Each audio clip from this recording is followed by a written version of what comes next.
ദിലീപിനെതിരായ അന്നുണ്ടായിരുന്ന നിലനിന്നിരുന്നത് ഒരു അലിഗേഷൻ മാത്രമായിരുന്നു. പക്ഷെ സംഘടന ഒന്നടങ്കം ഏറ്റെടുത്ത ഒരു തീരുമാനമായിരുന്നു അതായത് ദിലീപിനെ പുറത്താക്കണം എന്നുള്ളത്. അപ്പോൾ ബൈലോയിൽ അങ്ങനെ പറഞ്ഞില്ലെങ്കിൽ കൂടിയും ദിലീപിനെ പുറത്താക്കിയത് സംഘടനാ വിരുദ്ധമായിട്ടുള്ളൊരു പ്രവൃത്തിയായിരുന്നു. വിരുദ്ധമാണ്.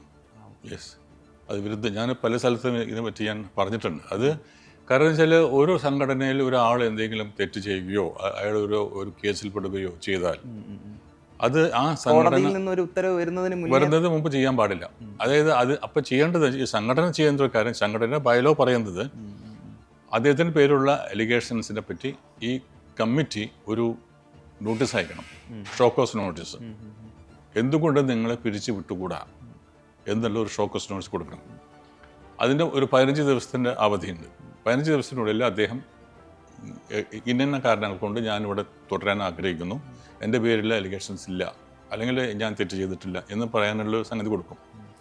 ആ വിശദീകരണം കേട്ടിട്ട് ഈ കമ്മിറ്റിക്ക് വേണമെങ്കിൽ അത് അക്സെപ്റ്റ് ചെയ്യാം, അതല്ലെങ്കിൽ ഇല്ല, നിങ്ങളുടെ പേരിൽ അലിഗേഷൻസ് ഉണ്ട്, അതുകൊണ്ട് ഞങ്ങൾ നിങ്ങളെ സസ്പെൻഷനെ പറ്റുള്ളൂ.